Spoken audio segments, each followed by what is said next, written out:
Praise the lord. యేసుక్రీస్తు దివ్యనామంలో ఉదయకాల సమయంలో మీ అందరికీ నా హృదయపూర్వక వందనాలు తెలియజేస్తున్నాను. దేవుని బిడ్డలారా, ఎంత ప్రయత్నించినా, ఎంతగా ముందుకు అడుగులు వేస్తున్నా, ధైర్యంతో ముందుకు అడుగు వేస్తున్నా, ఇంత ఉన్నటువంటి నేను ఎందుకు ఓడిపోతున్నాను, పడిపోతున్నాను, నా జీవితంలో విఫలమైపోతున్నాను అని ఉదయకాల సమయంలో ఆలోచిస్తున్నావా?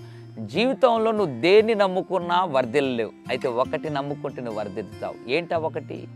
సామెతల గ్రంథం 28వ అధ్యాయం 25వ వచనం, యెహోవా యందు నమ్మకముంచువాడు వర్ధిల్లును. సింపుల్. నీ జీవితంలో వర్ధిల్లకపోవడానికి కారణం నీ చదువుని, తెలివితేటల్ని, ఆస్తిపాస్తుల్ని, జ్ఞానాన్ని, తల్లిదండ్రులను, ఇంకెవరిని నువ్వు నమ్మావో నాకు తెలియదు, కానీ తల్లిదండ్రులకైనా నమ్మకమైన వాడు, బంధువులు, తోబుట్టులు అందరికంటే మనకు చాలా నమ్మకమైనటువంటి వాడు దేవుడు మాత్రమే. దేవుని ప్రియబిడ్డలారా, మనుషుల్ని ఏ సందర్భంలో, ఏ సమయంలో నీవు నమ్మినా కూడా నీ జీవితంలో ఎప్పటికైనా ఓడిపోతావు, పడిపోతావు. అయితే యెహోవాను నమ్మగలిగితే, ప్రభువు నమ్మగలిగితే ఖచ్చితంగా వర్ధిల్లుతావు, ఆటోమేటిక్గా వర్ధిల్లుతావు. దేవుని నమ్ము.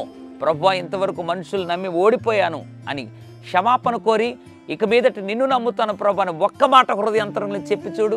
నిశ్చయముగా నీవు, నీ కుటుంబం, నీ పరిచర్య, నీ వ్యాపారం అన్ని విధాలుగా నువ్వు వర్ధిల్లడం చూస్తావు. అట్లు యెహోవాను మాత్రమే, ప్రభువును మాత్రమే, యేసయ్యను మాత్రమే నమ్మి వర్ధిల్లుదుము గాక. పరిశుద్ధుడ తండ్రి, నీ వందనాలు.